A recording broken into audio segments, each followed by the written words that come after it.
सापागुरियाव थानाय इउ.एन एकाडेमिनि बिथोनगिरि रोहोसा ब्रह्मनि मोनसे बाख्नायजाथाव हाबा। चिरां जिल्लानि खुंग्रिं ओनसोलनि निखावरि जितेन बसुमतारीनि फिसाजो जामिनी बसुमतारीनि फरायनायनि बिबानखौ थांनाय 2018 मायथाइनिफ्राय बानस'बोनानै बियोखौ मोजाङै उथ्रिसार होनो हादों। मख'जाथावदि थांनाय 2018 मायथाइयाव निखावरि नखरनि जामिनी बसुमतारीया मेट्रिक आनजादखौ सेथि थाखोआव उथ्रिसारनायनि उनाव निखावरि नखरा फरायनायनि बिबानखौ बानस'नो हायैयाव खुंग्रिं दालाइसा दुलाराय बर' फरायसा आफादा सावरायनाय बादियै चिरांनि सापागुरियाव थानाय इउ.एन एकाडेमिनि बिथोनगिरि एबा बेंटल गेट सुदेमपुरिनि रोहोसा ब्रह्मनो फरायहोनायनि बिबानखौ गथायनाय जादोंमोन।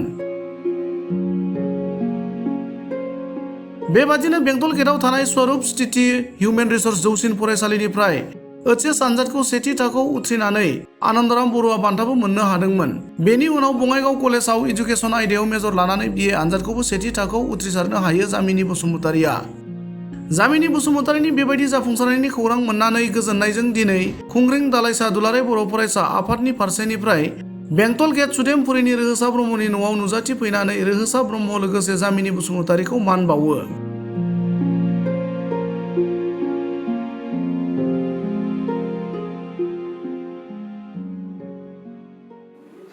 गिबियाव बयनिसिमबो खुलुमनाय जासिहरबाय। दिनैहाय जोङो खुंग्रिं दालाइसा बर' फरायसा आफादनि जानानै आरो नैबेवहाय बेंटल गेटनि साहा थानाय जे सुदेमपुरि गामिनि थागिबि रोहोसा ब्रह्म आदानि जे न'आव मोनसे थेलेबलेब मोनसे हाबाफारि, बे हाबाफारियानो जाहैबाय जे थांनाय 2018 मायथाइयाव खुंग्रिं सामफुर बालाबारिनि सासे गोरिब न'खरनि सासे फरायसुलि, बै फरायसुलिनि जे गोजौ सोलोंथाइ लानाय, बे गोजौ सोलोंथाइ लानायखौ लानानै जोङो थांनाय बे 2018 मायथाइयाव जों मोनसे हाबाफारि लानाय जादोंमोन। जिहेथु बै गामिनि सासे फरायसुलि जामिनी बसुमतारी होननाय फरायसाया जेब्ला मेट्रिक आनजादाव सेथि थाखोआव उथ्रिसार जानो हादोंमोन, बे उथ्रिसार जाखांनायनि उनाव जिहेथु बिथाङा गोजौ सोलोंथाइ लानायनि परिबेस गैयामोन, बिथांनि न'खरा खुब गरिबमोन। बै गरिब न'खरखौ नायनानै आरो बिथां जामिनी बसुमतारीनि जे सोलोंथाइ लानो गोसो जानायखौ जों मोनदांनानै जोङो नैबे बेंटल गेटनि साहा थानाय सुदेमपुरि गामिनि थागिबि जा रोहोसा ब्रह्म आदा बिथांजों रायलायनानै आरो बिथांनि जे गोसो जानाय जामिनी बसुमतारीनि जे गोजौ सोलोंथाइ होनो जे बेवहाय हेफाजाब होनो बा मदद होनो गोसो जानाय, बेहाय बिथांनि जे आग्रह जानाय बेखौ लानानै बा बिथांजों सावरायलायनानै जोङो जामिनी बसुमतारीखौ जा आदा रोहोसा ब्रह्म बिथांनो जों गथायदों आरो बिथाङाबो जामिनी बसुमतारीखौ बेनि जे फोरोंनाय, जानाय लोंनाय, गाननाय जोमनाय गासैबो दायथ'खौ लाजोबनानै बिथाङा थांनाय 2018 मायथाइनिफ्रायनो दिनैसिम आरो इयुनावबो बिथांनि जे गोजौ सोलोंथाइ लानायाव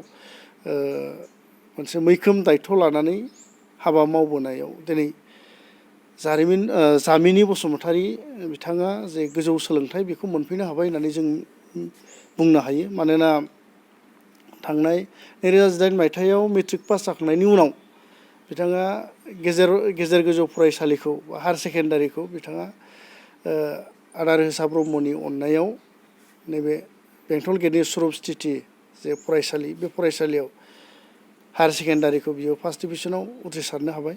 बेनि उनाव बिथाङानो बङाइगाव कलेजाव मुं थिसननानै होनानै देग्लायनि जे रिजाल्ट, बे रिजाल्टआव बिथाङा फार्स्ट क्लास पास जानो हाबाय। बिएआव फार्स्ट क्लास पास जानो हाबाय। दा बे रिजाल्टखौ मोननानै जों खुंग्रिं दालाइसा एबसु हिसाबै जों बिराद गोजोननाय मोनदों।